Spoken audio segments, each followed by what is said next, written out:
दोस्तों, बात है साल 1987 की, जब राजस्थान के सीकर डिस्ट्रिक्ट में बसे देवराला गांव से आई एक खबर ने पूरे देश में हंगामा मचा दिया।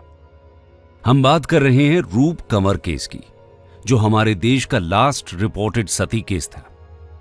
दरअसल जनवरी 1987 में रूप कंवर की शादी माल सिंह से हुई और शादी के कुछ 8 महीनों बाद माल सिंह की डेथ हो गई। पति के अंतिम संस्कार के दिन रूप कंवर दुल्हन की तरह सजकर सती होने के लिए तैयार थी। रूप के सती होने की खबर गांव में आग की तरह फैलने लगी और देखते ही देखते हजारों लोगों की भीड़ वहां जमा हो गई। हजारों की भीड़ के बीच मात्र 18 साल की रूप कंवर अपने पति की डेथ बॉडी के साथ जला दी गई और वहां पर मौजूद लोगों में से किसी ने भी इसे रोकने की कोशिश तक नहीं की।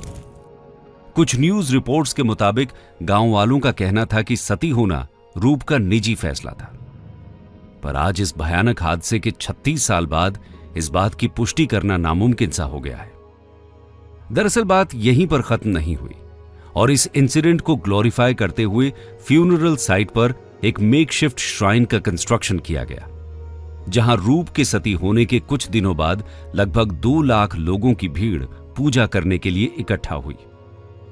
सती की ये आग राजस्थान सरकार से होते हुए हाईकोर्ट तक पहुंची और कुछ खास नतीजा नहीं निकला, जिसके चलते उस समय के central home minister P Chidambaram ने इस इंसिडेंट और राज्य सरकार की भारी आलोचना की और आखिरकार सीएम हरिदेव जोशी को अपना इस्तीफा भी देना पड़ा। इस इंसिडेंट के बाद एक और चौंका देने वाली बात सामने आई कि देवराला गांव में यह सती का पहला नहीं बल्कि 3rd इंसिडेंट था। दोस्तों, रूप कंवर के इंसिडेंट के बाद ही राजस्थान गवर्नमेंट ने सती प्रोहिबिशन एक्ट 1987 इनैक्ट किया। आपकी जानकारी के लिए बता दें कि 1947 से 1987 तक सती होने या अटेम्प्ट करने के 28 केसेस इंडिया में रिपोर्ट हुए। रूप कंवर इंसिडेंट को लास्ट सती केस माना जाता है। हालांकि इसके बाद भी कुछ 24 लड़कियों ने सती होने की कोशिश की, जिन्हें पुलिस आखिरी वक्त पर रोकने में कामयाब रही। लेकिन आश्चर्य की बात यह है कि आज 21वीं सदी में भी इसके निशान देखने को मिल जाते हैं। रिसेंटली मई 2023 में गुजरात की संगीता ने साबरमती नदी में कूदकर सुसाइड कर लिया। सुसाइड नोट में वजह बताई अपने इन-लॉज की तरफ से सती होने के लिए प्रेशराइज करना। दोस्तों, आज की इस वीडियो में हम यही जानेंगे कि क्या है यह सती प्रथा, इसकी शुरुआत कहां से हुई और इसको किस तरह इंडिया से अबॉलिश किया गया। तो चलिए बिना देर किए शुरू करते हैं। ओरिजिन ऑफ सती। दोस्तों, सती वर्ड संस्कृत भाषा के सत्य वर्ड से निकला है, जिसका मतलब लॉयल और ट्रूथफुल वाइफ है, और इसका टेक्निकल नाम सहगमना या सहमरना भी है। अब बात करें दुनिया के पहले सती इंसिडेंट की, तो हमें मानव लोक से देवलोक तक का सफर तय करना पड़ता है।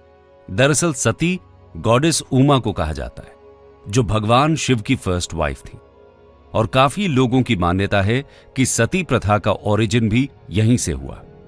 माना जाता है कि माता उमा के पिता प्रजापति दक्ष ने जब उनके पति भगवान शिव को काफी ज्यादा अपमानित किया, तो माता उमा ने अपनी यौगिक पावर से फायर क्रिएट कर खुद को आग के हवाले कर दिया। हालांकि काफी हिस्टोरियंस इसे सती प्रथा का ओरिजिन नहीं मानते, क्योंकि सती प्रथा के अनुसार कोई भी महिला सती तभी होती है जब उसके पति की मृत्यु हो चुकी हो। दोस्तों, बात करें सती प्रथा के रिलीजियस सैंक्शंस की, तो ओल्डेस्ट वेद यानी कि ऋग्वेद में सती प्रथा का कहीं भी कोई मेंशन नहीं किया गया है।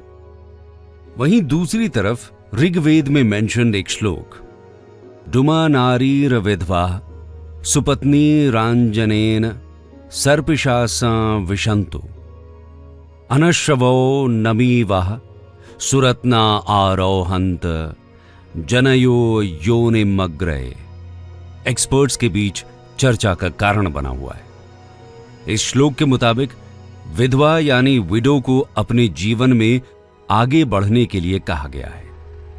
दरअसल इस श्लोक के लास्ट वर्ड अग्रे को मिडीवल पीरियड में कुछ पुजारियों द्वारा अग्नि यानी फायर का इंटरप्रिटेशन दिया गया और इससे सती प्रथा को एक वैदिक प्रथा दिखाने में इस्तेमाल किया। और इस मिस इंटरप्रिटेशन का खुलासा मैक्स म्यूलर द्वारा किया गया था। इसी तरह से अथर्ववेद के 18.3.1 के श्लोक में चूजिंग हर हस्बैंड वर्ल्ड का मीनिंग कुछ स्कॉलर्स ने सती प्रथा से जोड़ा है। हालांकि इसका सती प्रथा से किसी भी तरह का डायरेक्ट कनेक्शन नहीं पाया गया।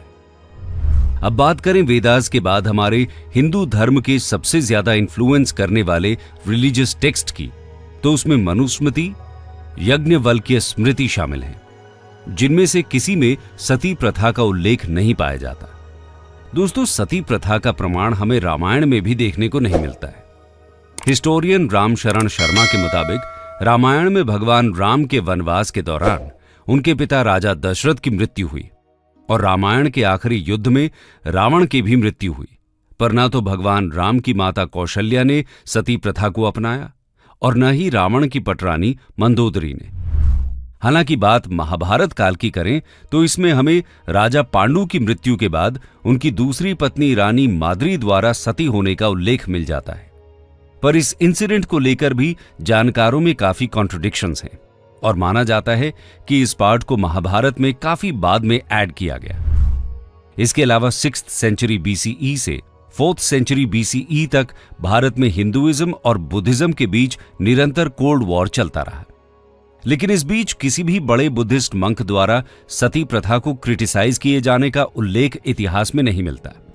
यदि उस समय यह प्रथा प्रचलित होती तो जरूर ही बुद्धिज्म द्वारा इसे हिंदू धर्म को क्रिटिसाइज करने के लिए यूज किया गया होता। बात करें 3rd सेंचुरी BCE में आए ग्रीक यात्री मेगास्थनीज की, तो उनके अकाउंट्स में भी सती प्रथा का मेंशन नहीं पाया गया, जिससे यह बात तो साफ हो जाती है कि हमारे देश में सती प्रथा मौर्यन काल तक तो प्रैक्टिस में नहीं थी। दोस्तों, बात करें सती प्रथा के पहले कॉन्क्रीट एविडेंस की, तो वो हमें इतिहास के पन्नों में लगभग 5th सेंचुरी CE में मिलता है। हिस्टोरियन एलेक्स माइकल्स के मुताबिक पहला सती इंस्क्रिप्शन साल 463 CE में नेपाल में पाया गया और उसके बाद साल 510 CE में इंडिया में। मध्य प्रदेश में मिला गुप्ता पीरियड का ईरान इंस्क्रिप्शन इंडिया में सती प्रथा का पहला इंस्क्रिप्शनल एविडेंस माना जाता है। इसमें राजा भानुगुप्त के एक चीफ्टन गोपा राजा की एरन युद्ध में मृत्यु के बाद उनकी वाइफ के सती होने का विवरण मिलता है। इसके अलावा देश के दक्षिण इलाके में सती का इंस्क्रिप्शनल एविडेंस पाया गया। थिरुवलनगाडु कॉपर प्लेट्स में, जिसका time period 10th century CE है। इस इंस्क्रिप्शन में राजेंद्र चोला वन की ग्रैंडमदर वानावन्मा देवी को अपने पति की मृत्यु के बाद सती होने का उल्लेख पाया गया है। वहीं 10th सेंचुरी CE में भारत आए एक इरानियन ट्रैवलर अल-बरूनी ने लिखा है कि सती होना भारत में ऑब्लिगेटरी नहीं था, बल्कि यह प्रथा विडो की इच्छा अनुसार की जाती थी। इसके बाद 14th सेंचुरी CE में भारत आए मोरक्कन ट्रैवलर इब्न बतूता ने अपनी यात्रा में भारत में 3 सती इंसिडेंट्स को देखने का दावा किया। दरअसल सती प्रथा को अगर टाइमलाइन की मदद से समझा जाए तो सती होने के ज्यादातर केसेस हमारे देश में इस्लामिक इन्वेजन के दौरान रहे। दोस्तों, हमारे देश की जानी मानी हिस्टोरियन रोशन दलाल का कहना है कि इंडिया में सती प्रथा 5th सेंचुरी से 10th सेंचुरी CE के बीच ग्रेजुअली डेवलप होती देखी गई और शुरुआत में ये प्रैक्टिस हायर क्लासेस तक ही सीमित थी और उसमें भी स्पेशली राजपूत कास्ट में, जिसके बाद समय के साथ साथ इस प्रैक्टिस को ब्राह्मण्स और कई वॉरियर कास्ट ने भी अडॉप्ट किया। माना जाता है कि इस्लामिक इन्वेजन और एट्रोसिटीज के चलते सती प्रथा का एवोल्यूशन हुआ और जौहर प्रथा अस्तित्व में आई। इस प्रथा में युद्ध क्षेत्र में पति की मृत्यु के बाद इस्लामिक एट्रोसिटीज और मास रेप से बचने के लिए विडोज अपने आप को एक साथ आग के हवाले कर दिया करती थी। इसका सबसे पहला प्रमाण साल 711 CE में मिलता है, जब मोहम्मद बिन कासिम के द्वारा भारत पर पहला इस्लामिक अटैक हुआ और सिंध के राजा दाहिर की अरोर युद्ध में मृत्यु हुई। राजा दाहिर की पत्नी रानी बाई ने कासिम की सेना के साथ कुछ महीनों तक संघर्ष किया, लेकिन अपनी हार देखते हुए उन्होंने राजघराने की बाकी महिलाओं के साथ भारत का पहला जौहर किया। बहरहाल राजा दाहिर की सेकंड वाइफ और उनकी 2 डॉटर्स सूर्या देवी और प्रमिला देवी को कासिम द्वारा कैप्चर कर सेक्स स्लेव्स की तरह इस्तेमाल किया गया। दरअसल इसी इंसिडेंट के बाद हिंदू महिलाओं के द्वारा अपने गौरव और सम्मान की रक्षा के रूप में जौहर की ये आग देश के कई हिस्सों में जलाई गई। जैसे 14th सेंचुरी सीई में अलाउद्दीन खिलजी के अटैक के बाद चित्तौड़गढ़ में रानी पद्मावती का जौहर और नॉर्थ कर्नाटका में तुगलक के अटैक के बाद कंपीली किंगडम का जौहर। इसके बाद देश के कोने कोने में विडोज और क्वींस ने अपने पति की मृत्यु के बाद सती होने के चलन को स्वीकार कर लिया। इसके साथ ही सती और जौहर करने वाली वुमेन को हाई रिस्पेक्ट, ग्लोरिफिकेशन और देवी का स्थान भी दिया जाने लगा। यही वजह है कि अहिल्याबाई होलकर, जिन्हें हमारे देश में फेमिनिज्म का साइन माना जाता है, जिन्होंने अपने पति की मृत्यु के बाद अपने पूरे साम्राज्य को अकेले संभाला, वो भी अपनी बेटी मुक्ताबाई होलकर को सती होने से नहीं रोक पाई। इसी तरह जहां सिखों के तीसरे गुरु अमरदास साहिब ने सती प्रथा का विरोध किया, तो वहीं साल 1839 में राजा रंजीत सिंह की मृत्यु के बाद उनकी 4 रानियों ने सती प्रथा का निर्वहन किया।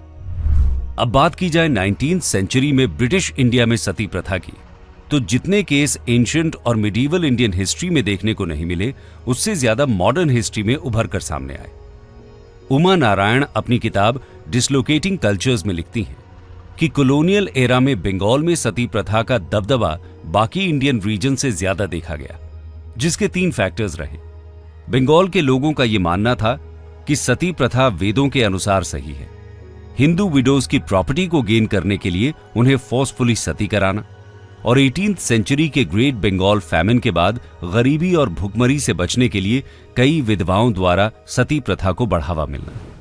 दोस्तों, इन बढ़ते केसेस के चलते ब्रिटिश राज ने 1815 से 1824 तक एक सर्वे किया, जिसमें 10 साल में पूरे देश में हुई सती की घटनाओं को रिकॉर्ड किया गया। सामने आया कि 10 सालों में लगभग 6000 से ज्यादा महिलाएं सती की इस आग में झुलसा दी गईं।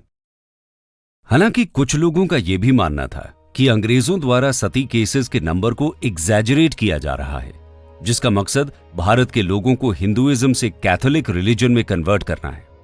दरअसल इस नैरेटिव की वजह यह थी कि इस सर्वे को कंडक्ट करने और इसकी रिपोर्ट तैयार करने का काम किसी ब्रिटिश अधिकारी को न देकर एक क्रिश्चियन मिशनरी ऑर्गेनाइजेशन को दिया गया था। आपकी जानकारी के लिए बता दें कि लगभग इसी समय इवेंजेलिकल मूवमेंट की शुरुआत हमारे देश में बंगाल रीजन से हुई थी। इस मूवमेंट का मकसद भारतवासियों को वेदों से बाइबल की ओर ले जाना, यानी कैथोलिक रिलीजन में कन्वर्ट करना था। दोस्तों, ये तो बात हुई सती के ओरिजिन से लेकर सती के पूरे देश में फैलने की। चलिए बात करते हैं भारत के उन साम्राज्यों और लोगों की जिनके द्वारा सती जैसी कुप्रथा को समाज से मिटाने के लिए संघर्ष किए गए। अबॉलिशमेंट ऑफ सती। दोस्तों, ब्रिटिश राज के सर्वे के मुताबिक 19th सेंचुरी में सती प्रथा अपनी चरम सीमा पर थी, लेकिन हैरानी की बात तो यह है कि इसके अबॉलिशन की शुरुआत मिडीवल पीरियड के तुगलक साम्राज्य में ही हो गई थी, जब सती के केसेस देश में काफी कम थे। दरअसल मोहम्मद बिन तुगलक वो पहले मुस्लिम शासक बने जिन्होंने सती को भारत में बैन किया और सती होने के लिए विडो को लाइसेंस लेना मैंडेटरी किया।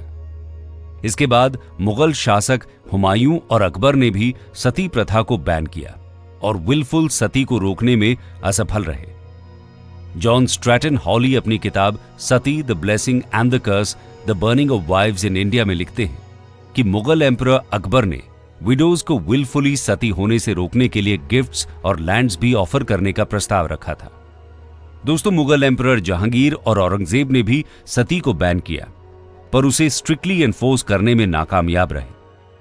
इसके अलावा महाराज शिवाजी राजे भी सती प्रथा के बड़े विरोधी माने जाते हैं, जिन्होंने अपने पिता की मृत्यु के बाद अपनी माता जीजाबाई को सती होने से रोका था। वहीं पोर्चुगीज गवर्नर अल्फोंसो डी एल्बुकर्की वो पहले यूरोपियन माने जाते हैं जिन्होंने 1515 में गोवा में सती प्रथा को अबॉलिश किया। हालांकि पूरे देश में सती प्रथा को अबॉलिश करने में सबसे बड़ा योगदान राजा राम मोहन रॉय का माना जाता है। दरअसल बात है 1811 की, जब राम मोहन के बड़े भाई जगमोहन रॉय की मृत्यु हो गई और उनकी पत्नी को सती बनाकर जबरन पति के साथ आग की हवाले कर दिया गया। इस दृश्य ने राम मोहन के दिलो दिमाग पर बहुत गहरी चोट की, जिसके बाद उन्होंने ठान लिया कि इस ईविल प्रैक्टिस को हमारे देश से मिटाना बेहद जरूरी है। उन्होंने समस्त हिंदू ग्रंथों का अध्ययन शुरू किया और पाया कि किसी भी हिंदू ग्रंथ में सती प्रथा का उल्लेख नहीं था। अध्ययन के बाद उन्होंने कैथोलिक मिशनरीज के साथ मिलकर भारत में लोगों को सती प्रथा के खिलाफ जागरूक करना शुरू किया।